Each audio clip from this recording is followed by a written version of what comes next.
to live. I would just be the Alex McCourty. Like, I have nothing to do with this. Like a Camille, like you're not getting paid. So why even comment? Granted, Camille Grammer has no money issues, guys. So when yeah, right, you know? right. Everybody, I mean, I think that's a good point. I mean, for Tamra, this is what Tamra's going to do, right? For probably the foreseeable career, because it's not like Bethenny is an entrepreneur really now first, and a housewife like second or third, So I think for Teddi and Tamra, I can see, I mean, it makes sense that they're going all in on this because it's like, yeah, I mean, I think this is their best career move, Yes, I agree. And the other thing too is like, I really feel in business and life, there's like no regret. So like personally, yeah, I agree with you. I think it's bullshit. The Andy saying that's why Tamra's not.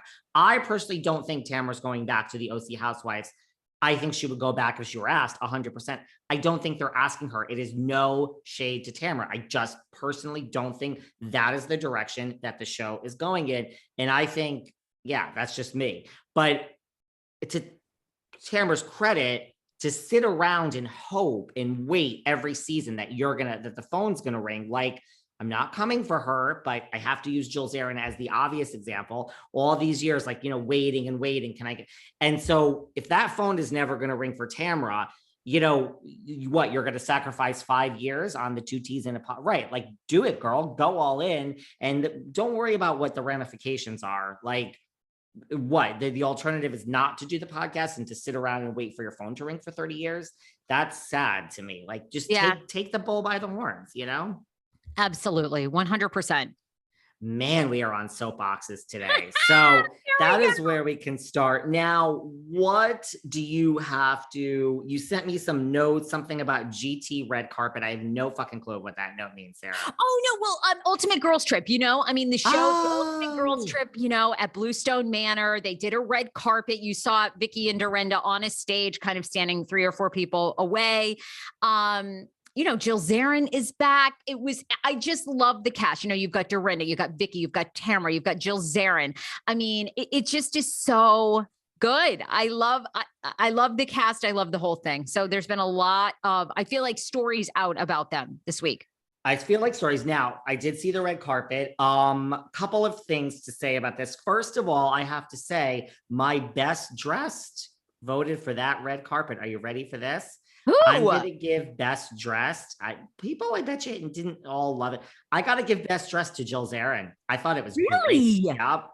I thought it was great. That hot little like electric liquid, like it photographed to me like maroon-ish, like chocolate-ish. I thought Jill Zarin looked hip and edgy and not like desperate like you're trying to. She gets my best dressed, honestly, for that. I really thought Jill brought it. I thought Jill brought it for that, honestly. Phaedra is back, who I love.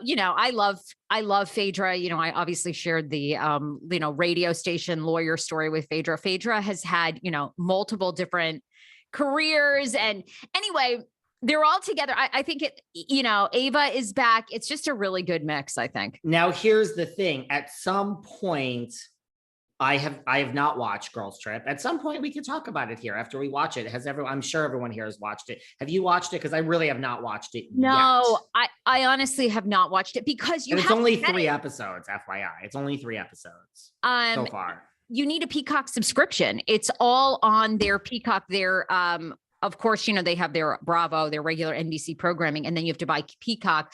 So I have not subscribed to Peacock, which I need to, because obviously I'll have to give you. I mean, listen, I didn't too until RHOM came on it. So I wanted to watch Real Housewives of Miami. I wanted to watch Paris, in Love. And yeah, I mean, I'm here with Peacock now.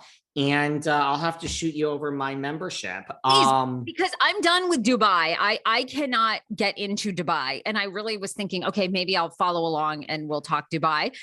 So I want something else to watch. And I'd actually love to watch the whole 3 episodes, and then we can do a breakdown, because I love the cast. I mean, Brandi Glanville is back. Taylor Armstrong is back. Taylor's talking about, of course, when her ex committed suicide and Brandi was not sympathetic. I mean, there's, and you're going to see on Girls Trip this season, you know, Vicki and Steve broke up like 24 hours before Vicki arrived at Bluestone. First of all, the girls' trip, as far as the ideas that have existed throughout the Bravo universe, it's such a good idea. These mashups, because we are getting feuds that we never knew that we needed. Now, there's a lot to unpack here. So first of all, Vicki and Steve, let's talk about that. Vicki is, first of all, feuding with everybody. Let's just start there. Vicki and Steve, they broke up right before girls' trip. So the love tank was very empty for Miss Gunvalson on this trip. I've said it before, I'll say it again. You know, Vicki was on my show. I have a special place in my heart for Vicki. Love her or hate her, I think she is very authentically herself. Now, let's talk about her and Steve, because there is some feuding going on currently online. What can you tell us? Oh my God, there's so much tea. Well, you know, first, okay, so obviously we set the scene, the timeline, you know, she and Steve, after like 5, almost 6 years and their engagement, had broken up right before Bluestone Manor, right before the filming of, you know, Girls Trip. Prior to that, you know, Vicki's revealed a lot more now about Steve, you know, and Steve's gone on. We know Steve Lodge is remarried. He married somebody else very, you know, pretty quickly after they broke up. Younger a bit. I mean, Vicki had even said she bought a house in Mexico, like the last 2 years of their relationship. And Steve like moved to Mexico, basically, and spent all his time down there. They hadn't even had sex 13 months prior to breaking up. I mean, to me, that's a huge red flag, huge red flag. But, you know, the feuding comes in is that Vicki basically went online and said that she purchased her own engagement ring because the one that she wanted, Steve couldn't afford. She did say that. She said that, yes. And she said quite a few other things too. Look, I think that we all know I've met Steve, I mean, briefly in passing. I really never got like the fame whore vibe from him. I mean, I don't know him. Vicki, you know, that's one thing she says over and over, that he was a fame whore and that he was just using her. She did say she bought her own ring. She says actually, like, you know, my loser ex couldn't afford it. You know, Steve has fired that. Steve's not taking this lying down. Steve's like, you know, you couldn't afford it or you just weren't a good investment, sweetie, is basically what he said. He referred to her as like, you weren't, you know, he said, or because I recognize a bad investment. It's interesting. Look, I don't think Vicki is going back to the OC either. Like, that's just my, you know, Vicki is saying that she talked to Andy recently about her coming back. FYI, that's what she's putting out there. I personally don't believe that. That's just my opinion. I don't. I'm sorry. She might have talked to Andy about coming back. Yeah. I mean, there might have been a text or a phone call where she said, hey, please, I'll take half the salary or even less, please.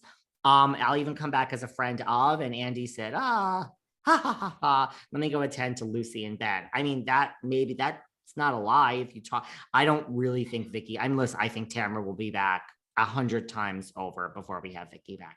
Not the